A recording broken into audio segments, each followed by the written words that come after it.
surat utang di kita ini terus berkembang. Karena terus terang memang pasar surat utang kita ini sangat masih jauh lah dari harapan. Karena kontribusi daripada surat utang di kita itu sangat kecil bila dibandingkan dengan misalkan kredit perbankan.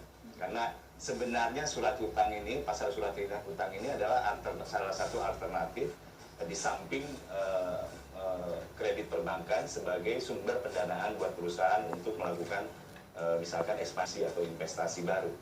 Nah, misalkan saya kasih contoh di Malaysia itu kalau dirupiahkan, outstanding daripada obligasi korporasi itu bisa mencapai 1.500 triliun rupiah ya, saya rupiahkan.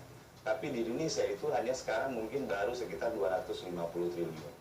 Jadi dibandingkan dengan size perekonomian Indonesia, sebenarnya ini pasarnya begitu besar ya? Pasar begitu besar, kebutuhan juga begitu besar, dan kita tahu sendiri, kita lihat sendiri bahwa memang pemerintah punya komitmen yang begitu tinggi untuk meningkatkan investasi di infrastruktur.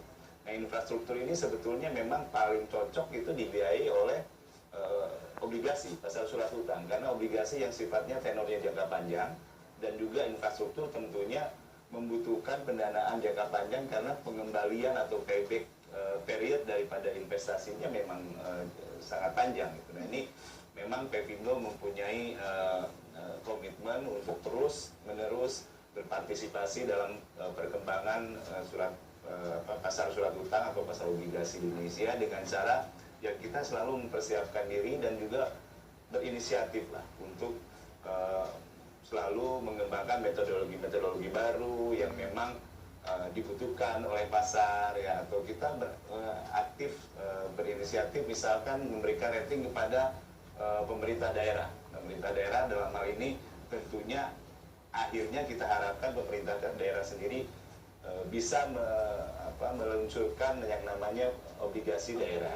Nah, ini kita sebagai lembaga pemeringkat ya kita mulai dulu lah dengan pemeringkatan terhadap pemerintah daerah itu sendiri, walaupun untuk merealisasikannya tentunya banyak sekali kendala-kendala yang harus dihadapi, tapi ya kita lakukan apa yang kita bisa lakukan. Oke, suatu inovasi baru dan juga tadi